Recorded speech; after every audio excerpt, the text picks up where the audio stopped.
One and greetings from Northern Michigan. Welcome back. This is part 2 of the 7 myths of the flat earth with Dr. Todd Grande.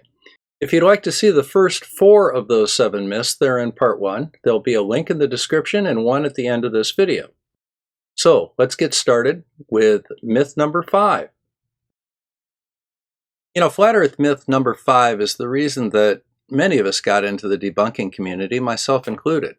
I thought that the only reason that people believed in the flat earth is that they hadn't had the facts explained to them in a way that they could relate to.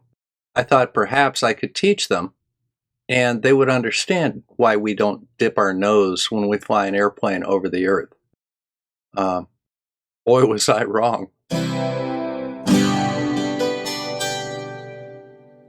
Myth number 5 is that the flat earth movement is the fault of scientists.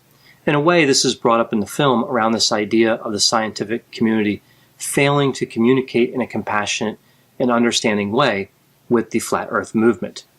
And although it's noble to accept responsibility on behalf of the scientific community, this is a myth. This isn't the fault of scientists. A predictable portion of the population at any given time will believe in a number of conspiracy theories. I do think, however, that compassion is important, and I'll talk about this more in a moment. I think that this is a very important point to make. People that are in the flat earth community, the people that believe in conspiracies in the flat earth movement, in spite of evidence to the contrary, do so because they want to believe in those things. The people that are in flat earth have been taught that the earth is spherical. They have been shown evidence that the earth is spherical. They choose not to believe it because they choose to believe that the earth is flat. It gives them a sense of community, a sense of importance in the great scheme of things. For whatever reason, it provides them with a level of comfort. No amount of education is going to overcome that unless you make them feel comfortable believing something else. And that's where we lead into point number 6. Myth number 6 is that we just need to keep bombarding flat earthers with facts, right? Meaning the scientific community. I certainly think it's a good idea to make facts available and to present them in a way where a wide variety of people can understand them. But ultimately, bombarding flat earthers with facts will change nothing about their beliefs. Or in some cases, it might actually make their beliefs more entrenched because the facts that contradict their beliefs become evidence themselves of a larger conspiracy theory. We see in the film how they react to evidence. With that laser gyroscope and the camera experiments, we see that both of those experiments actually offer strong evidence that the Earth is in fact spherical. I mean, in general, I'm not a physicist or anything, of course, but in general, they look like they were fairly good experiments. And the flat earthers themselves conducted those experiments. Now, the one said that he would have to work to prove his own findings weren't true when he found with the laser gyroscope that the Earth did seem to be rotating. So we see here that a lack of evidence isn't really the problem. Here's a good example of that evidence. This is Mount San Jacinto in California, and it's viewed from Malibu, 123 miles away or 195 kilometers away. That cross is at the 6,200 foot point on that mountain. Notice it's almost right on the horizon. Where is the missing 6,000 feet of that mountain? It's behind the curve of the Earth. It's clear-cut evidence of curvature taken by a flat earther. Yet when you confront the flat earth community with this obvious fact, the only thing they say is, look how flat the horizon is. The flat earth community says that the sun can never light up the underside of a cloud. There they are, right there. That's a sun pillar, and I took a photograph of it in the Upper Peninsula of Michigan. I took that photo. The underside of those clouds are lit, yet they still claim that the underside of clouds never is lit by the sun. Just like how many times have you heard that the horizon always rises to eye level? Yet, there it is below eye level. Flat earthers will say, well, the actual horizon's out in the clouds someplace and you just can't see it. I can see it just fine, can't you? Finally, you want to see the curve of the Earth? There it is, right there. You can see what it should look like on a flat Earth. You can see what it looks like on a curved Earth. The bottom is what it looks like on our Earth. It's curved. Myth number 7. This is that flat earthers are dangerous. Generally, no. They're no more dangerous than anyone else. And I think this is really the wrong way to think about this situation.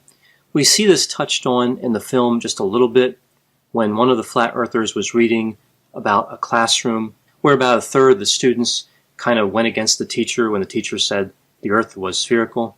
The idea here is that somehow this ideology is spreading, kind of contaminating the population, and that even flat earthers themselves may take extreme actions. That wasn't really covered in the film, but I've seen this argued before. So the individuals could be dangerous, and the ideology could be dangerous. Now what we see is this type of thinking of these individuals as dangerous, only pushes them more to the fringes of society. It makes them excluded, ridiculed, and feared.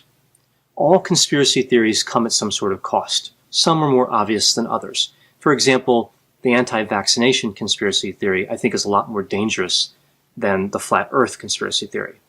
But labeling flat earthers as dangerous simply isn't supported by the evidence, and I don't really see any strong evidence that the ideology is expanding at some incredible rate, and we have a lot of the population rebelling against the idea that the earth is spherical. I think a more useful way to think about this is to offer compassion, accept flat earthers as people, maintain a respectful dialogue, refuse to make fun of them. Ridiculing flat earthers is not logical, and it achieves no meaningful goal. I think the compassion route makes a lot more sense, and for some, I think it's about access to mental health care. I think making sure that access is available makes more sense than all these various types of judgment and labeling. In the end, flat earthers are really just individuals who believe something that a lot of other people don't believe, because the evidence doesn't really support those beliefs, right? Most people believe the earth is spherical because the evidence supports it. So we have this small group that doesn't believe it, even though there's this contradictory evidence. That's not indicative of some sort of major problem. And I think among all the trends I've seen, again, the idea of ridiculing them, making fun of them, this really, I find, is so destructive. As somebody who works as an active mental health clinician, somebody who treats people with all kinds of beliefs, I don't find this as a good strategy. Again, accepting flat earthers as human beings, because they are human beings, makes sense and has a better chance of leading to change if that's the objective. If changing the belief is the objective, that'll do it a lot better than judgment. Now, I know whenever I talk about the flat earth movement and these other issues, there are going to be a lot of different opinions. Some people will agree with me, some people will disagree with me. Please put those opinions and thoughts in the comment section. They're sure to generate a really interesting dialogue. As always, I hope you found this description of the Behind the Curve film and myths about flat earthers to be interesting. Thanks for watching.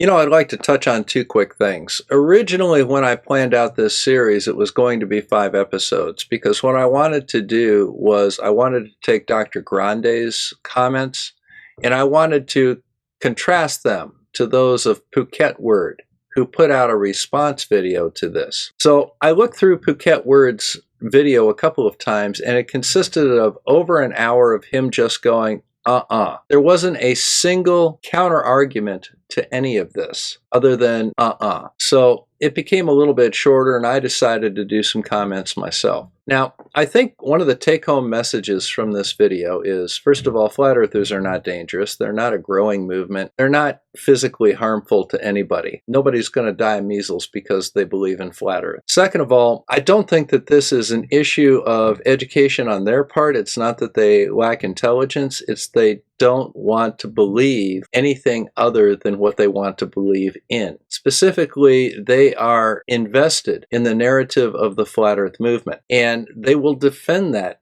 narrative against all facts, and no amount of facts is going to overcome it. It's very much like trying to deal with religion by saying, well, here's this miracle. Well, scientifically that's impossible, so it couldn't have happened. The one side will continue to believe in the miracle, and the other side will continue to believe it was scientifically impossible for it to happen. There's not going to be a meeting of minds when it comes to faith and science. And I think that is something that is a source of frustration to many people in the debunker community. My story is very much like Wolfie's. I saw a video where flat earthers claimed that in order to fly an airplane over a sphere, you would have to tip the nose. As a pilot, I know that's not true, and I know why it's not true. So I put out a short video on why you don't have to do that. And then the fight began. And 185 videos later, I'm no closer to convincing a flat earther that the Earth is a sphere than I was at the start. But what have I accomplished during this entire time? Well, there are people that watch these videos that maybe were sitting on the fence a little bit because they didn't study science in school or they didn't have an interest in it. And that's fine. Well, maybe some of the arguments that I put forward made some sense to them. Now they're kind of going back to what mainstream science is talking about as far as the spherical Earth. I can live with that. Second of all, I get notes from parents and from teachers all the time, and I do appreciate them because I read all of my comments, saying that this was a really great lesson for my class, or my children are homeschooled and I was looking for an interesting project for them. I think we'll go out and check the mass of the Earth, as you suggested, or measure the circumference with a builder's square or a wooden dowel. You showed us how to do that. You explained it to us. We're going to go on out and put it into practice. That's wonderful. Hopefully I've been able to impact a few lives that way. That's what makes this all worth it to me. So, let's go ahead and bring this to a close now. This is Bob the Science Guy. I'm going to sign out from Northern Michigan. I want to thank you for stopping by and visiting with me. It's good to be back after a week off of doing reruns, and now that I get a chance to do some original material again and try out some new techniques. I hope you all like the way that I reviewed the movie today, or reviewed the video. If this is something that you would like to see in the future, go ahead and stick a comment down in the comment box. And while you're clicking around with things, go click that little like and subscribe button down in the lower right corner. So, you guys take care, and we'll see you again soon.